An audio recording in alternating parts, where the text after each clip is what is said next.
Hi, everyone. Welcome to another episode of Pacific Front Untold.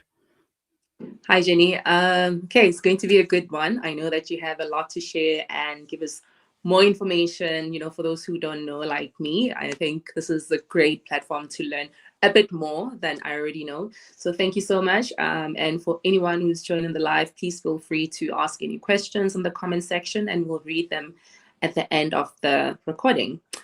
So, we're sitting here today looking at the papers of Sheldon Harris.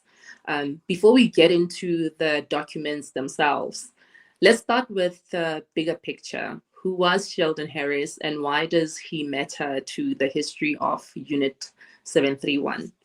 Yeah, so Sheldon Harris was a history professor, and he wasn't like a government agent or a prosecutor, but he was a retired professor at Cal State Northwich, and he became one of the most important American historians to investigate Japan's biological warfare during World War II, during especially Unit 731 about his death, factories of death, and which argued that Japan's biological warfare program was not only real, but that the United States later protects so many of the scientists who were involved because their data was considered valuable during the Cold War. So he didn't end the story at Unit 731, but he actually instead ended it after the war, and which makes him very interesting.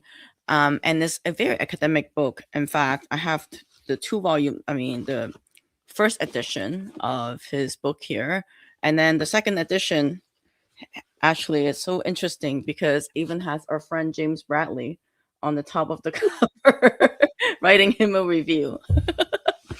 That Yeah. is great. Um, I think what's fascinating about Harris is that he wasn't just a government investigator, like you say, a military historian, or a war crimes prosecutor. He was a college professor. So how did he end up becoming one of the most central figures in uncovering this history? Well, because actually he's one of the reasons why we know, because he turned it into more of an academic thing, and that he needed to prove whatever he thought that in order to prove that something is real, he needed all kind of proofs.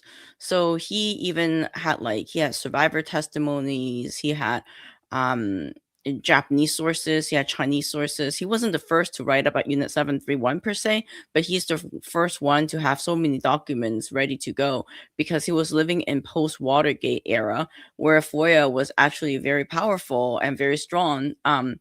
And then he also showed that it wasn't just a Japanese war crime story. It was also an American post-war secrecy story by using the American documents by themselves.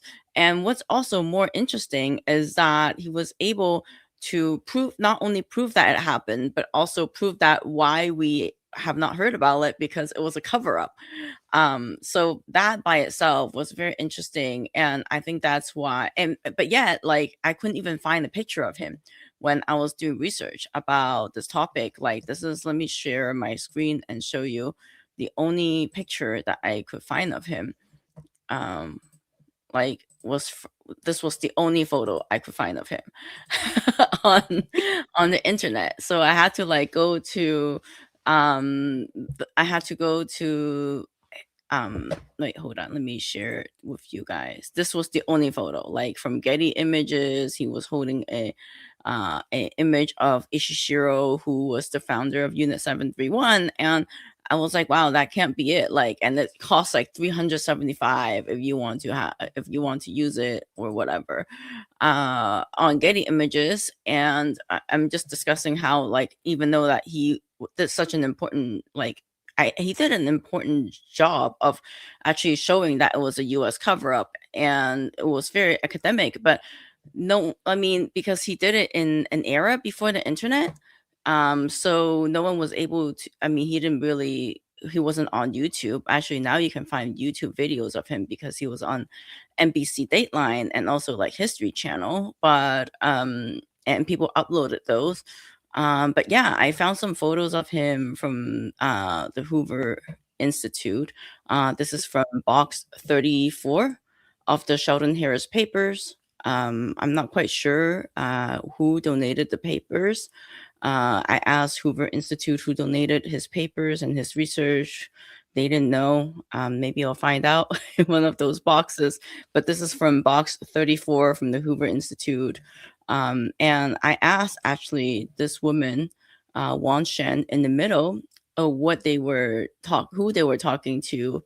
Apparently, they went to Nanjing Normal University to talk about the factories of death and also the biological warfare, because it was not just Unit 731. For example, in Nanjing, there was also 1644. But like these students didn't even know who or what 1644 was. And this was like in the year 2000.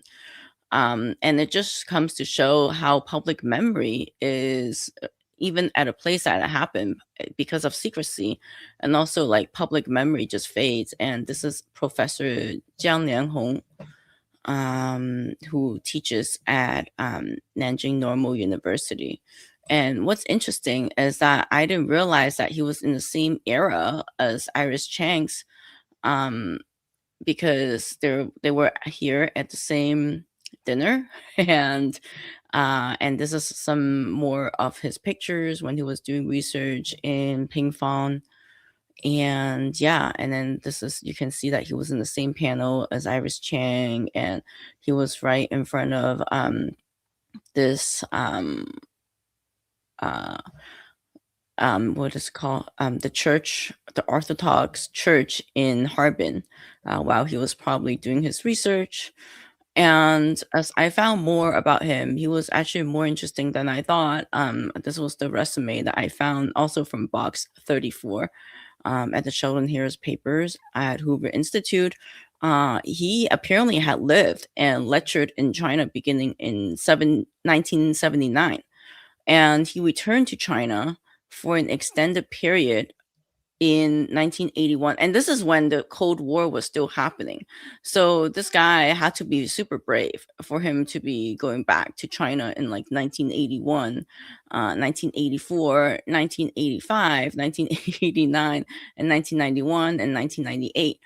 And he participated in like major symposiums on Sino-Japanese relations at Northeast Normal University in Changchun, in 1998.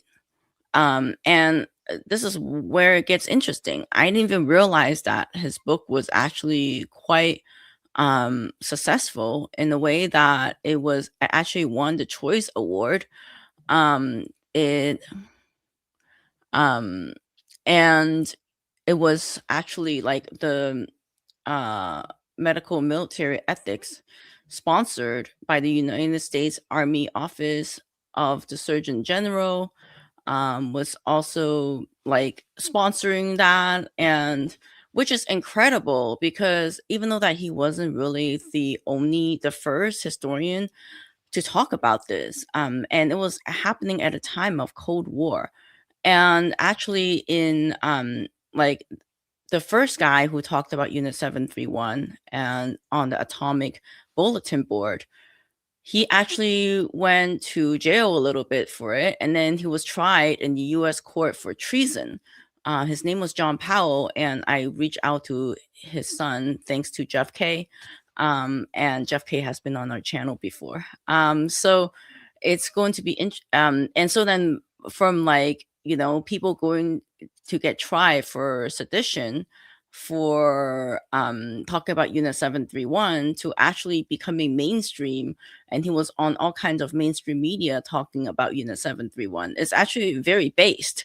I think I can tell from like his correspondence that he really believed in what he was uncovering, and he really believed that the story needed to be out there. And like, and in this whole series, we're going to show like his correspondence with the government, how he actually was able to like um submit FOIA requests. He was working with like the officer of Fort Detrick, which was incredible because I didn't realize that you can just work with the information. I mean, this is before the when these documents were unclassified or were declassified. He just somehow knew and went to the government, like different departments, and like even at Fort Detrick, and like demanded answers and demanded them to like declassify certain material, which was incredible. And so yeah, he was also featured on like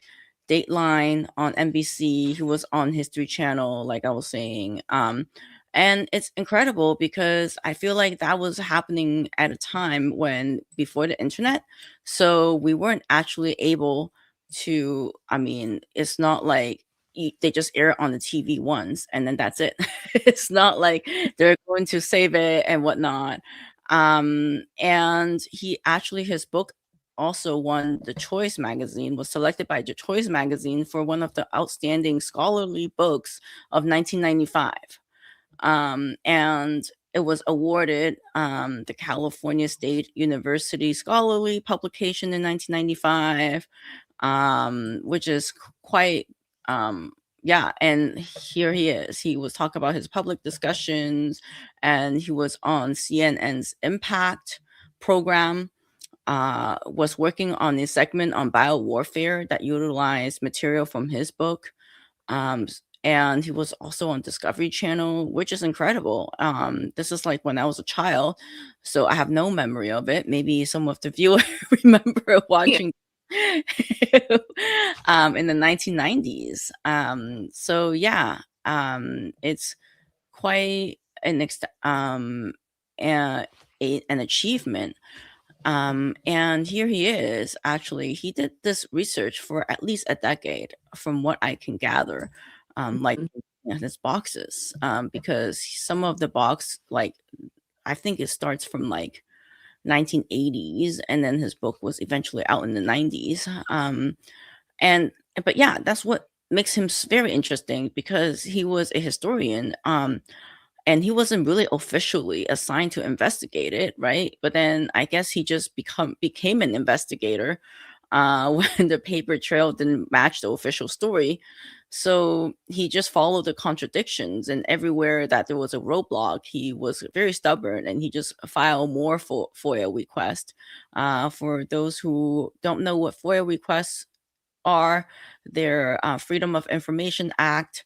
And yeah, he was reading all these like declassified records. Okay.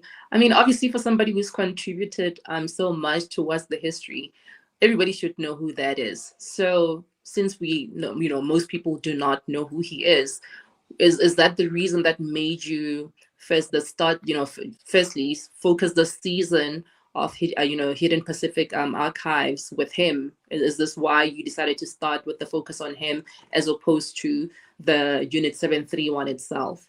Yes, because I want to see, what he already found, what is already out there, and then that way we can talk about things that we have also uncovered, because we have built our archive of like 1 million pages of documents. And so what had like actually unearthed, what we have actually unearthed, and what our community have unearthed since his passing, and also since his factories of death, because a lot more information have come out. But I want to start our journey from Sheldon Harris, because he was the first one to get to make it kind of mainstream, and to also, discover evidence as they were, to push it out there to public.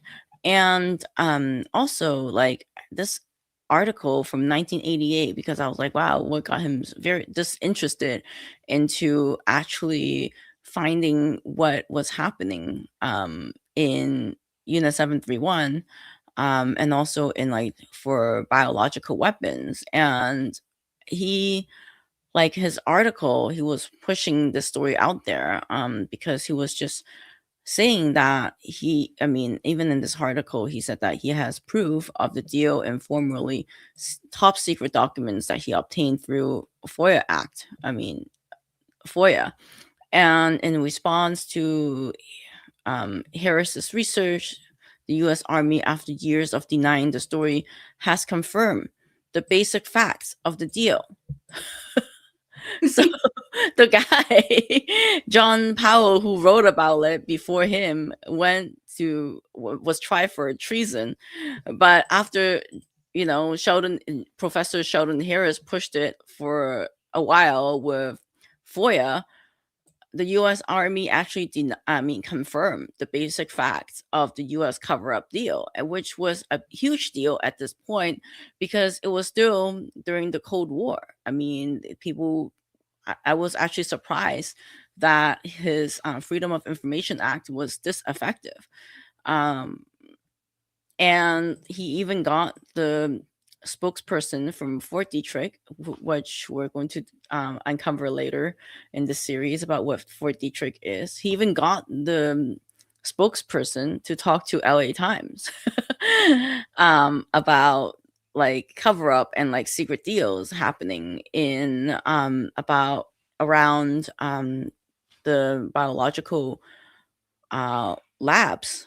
And so this is very interesting because he actually was able, I mean, throughout his papers and whatnot, I like realize like how hard he actually worked with the government to even get the information out there.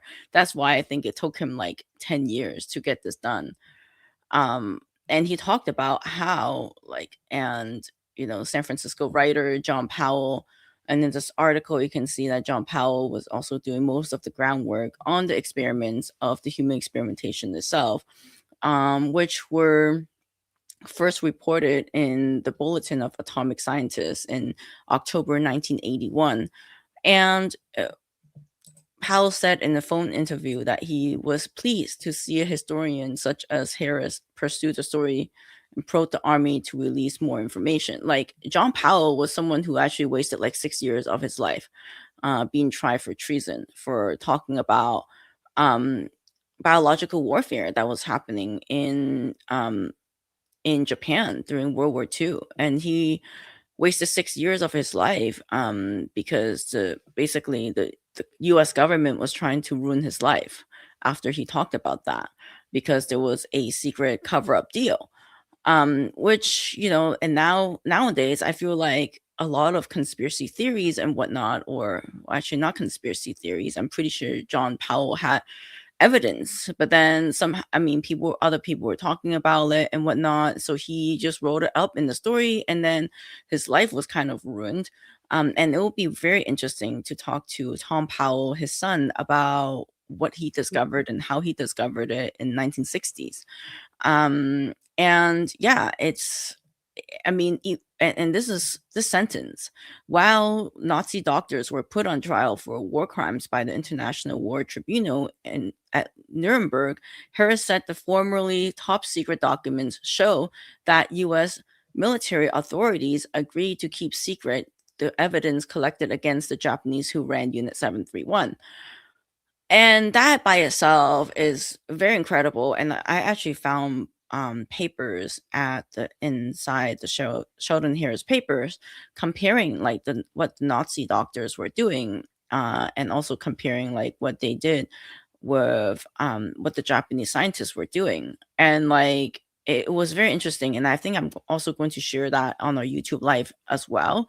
So for the viewers who are watching, please hit subscribe. It's free to you, and it's going to help our channel out a lot.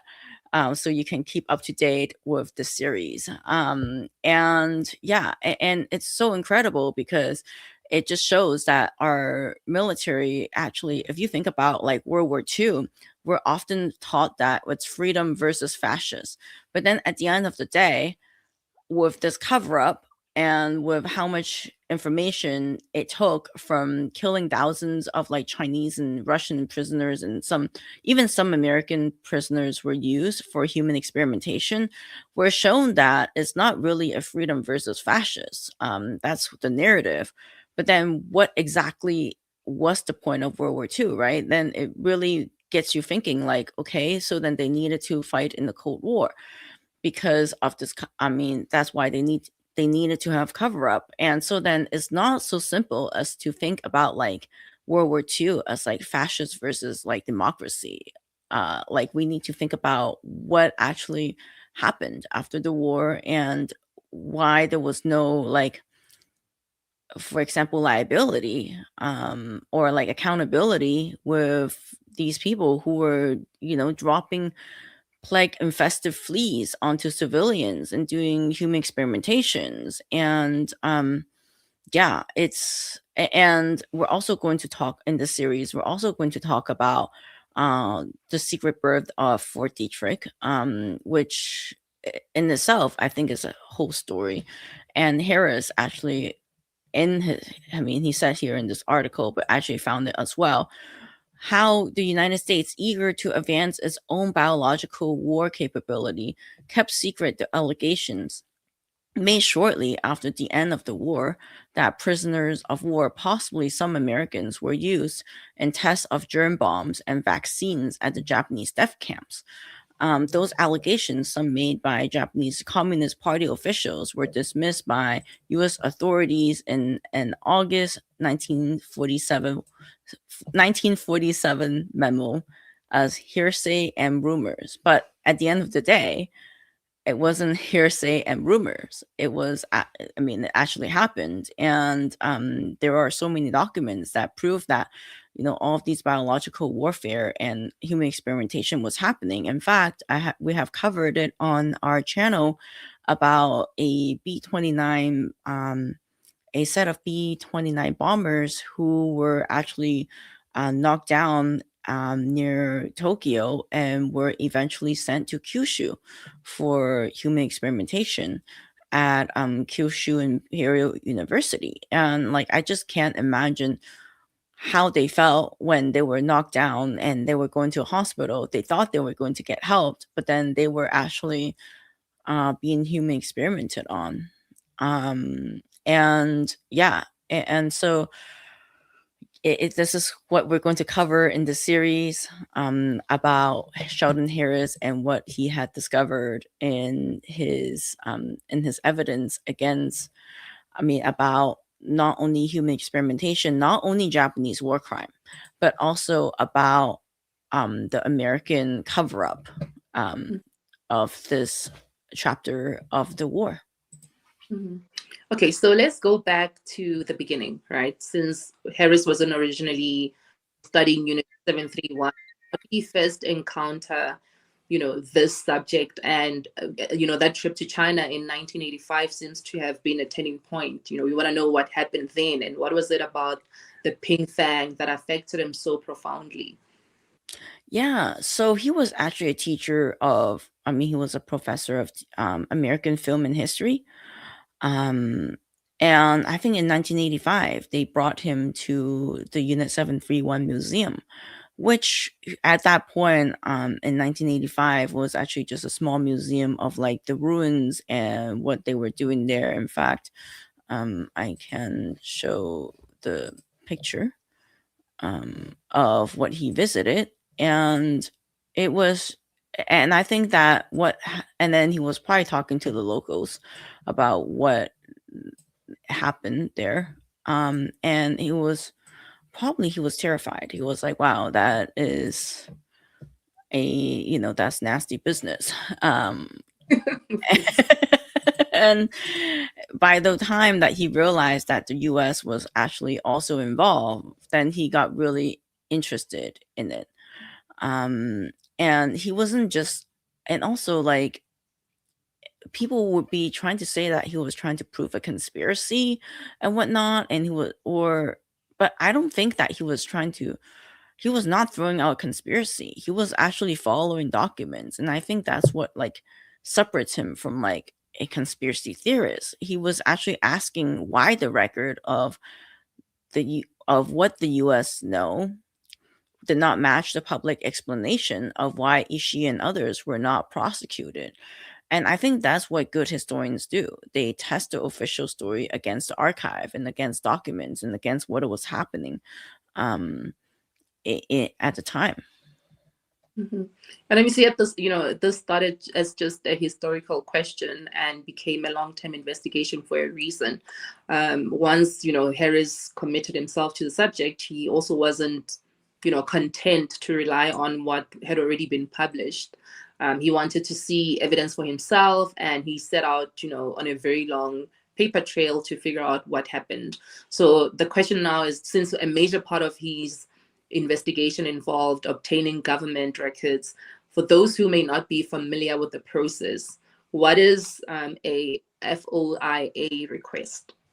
Yeah, so that's Freedom of Information Act, and that's a FOIA request. And he needed to do that because everything is not just sitting openly in the archive, right?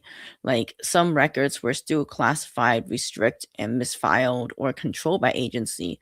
So for like people who are interested in studying intelligence and war crimes and biological warfares or like even Cold War secrecy, the normal archive may be very slow to show that kind of story. So then FOIA is how you actually force the government to search its own files to show you things that you're actually interested in researching. And he was actually asking government for like records about Japanese biological warfare, like Unit 731, Ishishiro, US interrogations, scientific reports, intelligence summaries, and the post-war handling of Japanese researchers. And in other words, he was trying to reconstruct what the US government knew and what it did with the knowledge at the time he was writing the book, um, which was incredible. I mean, he spent almost a decade doing that, and it's crazy that he had that kind of tenacity to do it. Mm-hmm. And how difficult do you think it was back then, in terms of obtaining the records that relate to Unit 731, especially during the Cold War period? Were the agencies generally cooperative, or was there resistance in terms of obtaining all the information at the time? Yeah, so I've seen like letters of him writing um to the US Army, like the information officers, and I think it was very difficult for him to actually even get to that point because a lot of these records touch intelligence, and also like national security issues, right? And so like and also with biological warfare, war crimes, and Japan, China, and Soviet Union, don't forget that at that time the US needed Japan to fight communist China and to also to be kind of a wedge for Soviet Union. So that is almost like the perfect storm of like sensitive topics. So the agencies could have delayed, deny, or redact, or say that they couldn't find the records and just call it a day. But eh, if he couldn't find it, like for example at the FBI, then he was filing requests at Fort Detrick. So I think he was really and stubborn in his own way. Which is a particular document or discovery, that fundamentally changed his understanding of this specific story. Yeah, I think that his breakthrough was not just like one single document, but also like the pattern across different documents from different departments of the US government, right? Like the pattern showed that US had gathered significant amount of information from Japanese biological warfare personnel, and then treated the information as intelligence. And that is, I think that pattern is what made the cover up argument so powerful. And I also saw him like marking on his documents, like that he requested from FBI or like from an intelligence agent that was later um interrogating like Ishishiro or like his scientists that were working at Unit 731, and most of them were just saying, and he was like, these people are lying, they're lying through their teeth. And then like he was able to also find like other documents that would prove that they were lying. And so then like it's very incredible to actually look through the archive of what he had at the time that he did his research. Mm-hmm. I mean, eventually Harris, did move beyond private research and began bringing his findings into the public sphere in general. And that's where the story, I guess, starts to reach a much wider audience. And in 1988, then, he did publish a major article in the Los Angeles Times. Why was that a significant moment? I think because American public did not know about Unit 731 and also like biological research. And also at that same time, and if you look through like his letters as well, you can see that like he was very unhappy with what was already out there in terms of research, in terms of like what Wallace wrote in terms of Unit 731.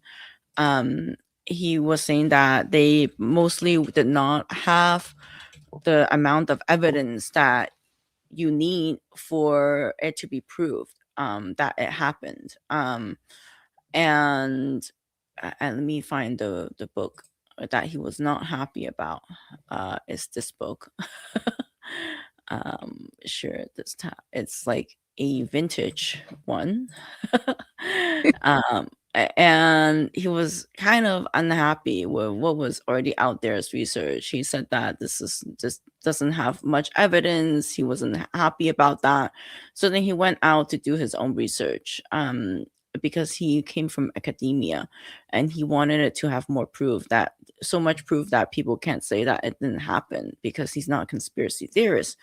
And I think that's what made him so unique, is that his rigorous research, um what was happening. And I think that's why like the mainstream media couldn't denied him for like to go on their shows. And I think that's why it's like significant for him to actually push it out there, because of his amount of like evidence that he was able to find. Yeah. And was it controversial to even suggest that the United States had protected the Japanese biological warfare researchers, after the war?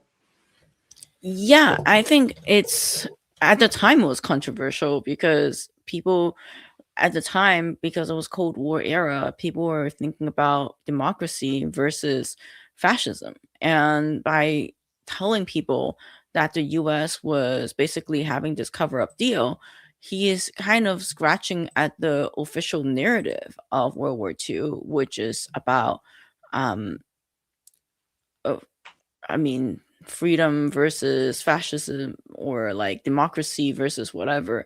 And yeah, and that's why I think it's so important for him to actually, for his research to be have been out there. And I also want to show you like in terms of what he had at that point, like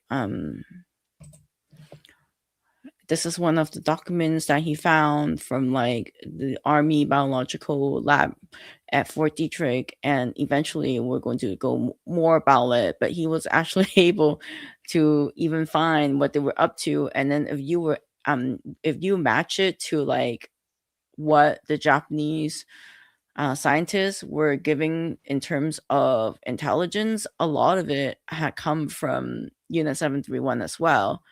And it was incredible finding that he was able to do that. So it wasn't that they were just doing cover up just because it was a cover up, but because it was actually very scientifically needed. The US needed this kind of research, and their rationale was that if they don't get it, then their enemies might get it. And that's why I think this his research was incredible. And I mean, luckily, decades later, we are sitting here with the material evidence of, that specific journey, and not just the records that Harris collected, but the archive he also left behind. So when you first opened these boxes, what surprised you the most? How stubborn the guy actually was. When he had when people were like, um I mean, he was reading these and he was making notes about how these people were lying. He just knew that these people were lying. Like certain documents, he was like, "Oh, these people are lying" and whatnot. And when he was like defending his first draft of his book, he was like, okay, this is the evidence that I had and whatnot, and he laid it all out there. So he knew that people were going to tell him that he's a conspiracy theorist, and that's why I think he collected so much evidence about why it happened. I think it takes a certain like personality to do the work that he did. I don't think that like I don't think he would have been like I mean, I'm pretty sure he's friendly, but like he also stands his own ground. Yeah, yeah. And I mean, do you get the sense that he understood that he was preserving, something that, future historians would continue to investigate even, when he's gone? Yeah, I think so. And it was also incredible that like, for example, Murray Sanders, I never had like the guy's picture and his CV, but then like just going through um Sheldon Harris, Mary Sanders, actually one of the investigator from the time when they actually were investigating on Unit 731. I actually never had the guy's picture, and actually just going through the Sheldon Harris like boxes, papers at Hoover Institute, I was actually able to find his photo. And like these are not just like some random people who joined the military and decided to give like immunity to these Japanese scientists. These are actually like real professors. These are actually like real scientists, real doctor. I mean, they he was a director of research at Variety Children's Hospital in Miami, Florida. If you think about it, then why Marie Sanders decided ultimately to give immunity to Unit 731 scientists? This that not cross a line in his mind at that time? Did that not cross a line in his mind at the time? Like, okay, I actually work at a hospital. My goal is to help people, right? But then ultimately he granted immunity to these people who killed like thousands of people using human experimentation, all in the name of science. And like I need to pull up this picture of this guy, Marie Sander, so that people can see and this is from like the Sheldon Harris papers. Like just looking at this resume made me feel kind of gross, because I was like thinking, before I knew too much of the story, right, I was thinking, okay, maybe they did that kind of they did immunity, and it was like a very fast choice of immunity, but it's actually coming from scientists and doctors that granted immunity. And I thought doctors were not supposed to harm people, right? But that there they were, in the name of science, they were able to make an immunity deal that, I mean, the scientists of Unit 731 ultimately face no consequences, if you think about it. And like it's only the Ministry of um Health and Welfare who later committed suicide, but which we'll talk about later in our series, right after the war. But that was it. Like most of these people um never face justice, and it's because of scientists like Murray Sanders who decided that they didn't need to face justice, because the US needed this kind of intelligence. Hmm.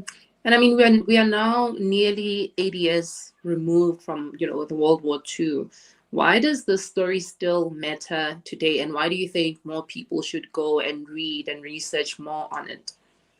Yeah, because I think the cover up of the story is very important, and very, and it also questions like ethics. It touches on ethics, right? Like how far are scientists ready to go, willing to go, um, in terms of ethics, and also in terms of like post-war cover up. We need to learn more about like Cold War dynamics, and like what we actually were taught, what is true and what is not true, in order for our like we're turning into a more multipolar world. We need to learn what was actually true and what was not true, so then we can actually learn from our history. I think we need to scratch at the surface of the narrative a little bit to learn what World War II was actually about. And also, like, it's not such a clean narrative if you think about it. The after the war, the good guys went to the bad guys and bought up some research. And what else were they doing? Right? A lot of the documents were just being declassified in the 1990s. I mean, that's within my lifetime. And even when Sheldon Harris was doing research in the 1980s, so many things had to be, I mean, declassified, and that was like decades after the war. So what else was being hidden, right? So we're going to cover what else was being hidden, and also like how to, so then we can actually learn from history. Of course. And how many important stories, are still just in archives waiting for someone to ask the right questions. I think we should always ask ourselves that specific question. For one, we many of us don't really know the intricacies when it comes to Unit 731 or Sheldon Harris himself. What more can we expect coming out of, this season of diving into Unit 731 and the people that contributed towards this? I would call it a movement today, that it has to become a movement where we impart knowledge and everybody gets to learn about it. Yeah, so this series we're going to uncover what formed Unit 731, what specific countries were doing what during World War II, and also how a lot of current day what we know about biological warfare was actually formed in Unit 731, and also how it, and also to show that biological warfare didn't actually just appear from nowhere. And there were like documents also from that time period stating how scared they were of biological warfare. Even the US, who had just dropped an atomic bomb onto Japan, was afraid of biological warfare. They were stating that this is going to hurt way more people than even the atomic bomb, because of its continuous way. I mean, and so yeah, so this is what we're going to uncover in the series, and also talk about how Fort Detrick was formed. And one last moment for our audience. If there's one thing that you would like for our audience members to take from this conversation, just one thing, what would it be? I think that Sheldon Harris did not uncover Unit 731 just by accepting the official stories. He didn't write his book because he accepted what the government told him. So he uncovered it by noticing that the documents and the official explanation did not match, and he was curious and he wanted to dig more. I think it will be. I think I would want our audience to go away, think, challenging the official story, and also to dig more into history that they're interested in. Awesome. We look forward to continue the conversation again next week. We will be diving deep into Unit 731 and more about what we don't know. You have done a lot of research. Let's be honest. For the past week, we've gone through a ton of information. So I look forward to us sharing a bit more with our audience. And yeah. And also, I want to read comments. Since people are commenting, I want to reward people for commenting. This master, how do you, Gister Templey said, very cool. And apparently he did watch a lot of Discovery Channel way back, but it was pretty boring and forgettable. So yeah, good to know. So all right, thank you so much for tuning in today, everyone, and please hit subscribe. If you haven't already, it's free to do. It's going to help us out a lot. And next week we're going to talk about what formed Unit 731, and that Ishishiro was not officially the beginning of the story. So yeah, we'll see you guys then. Thank you.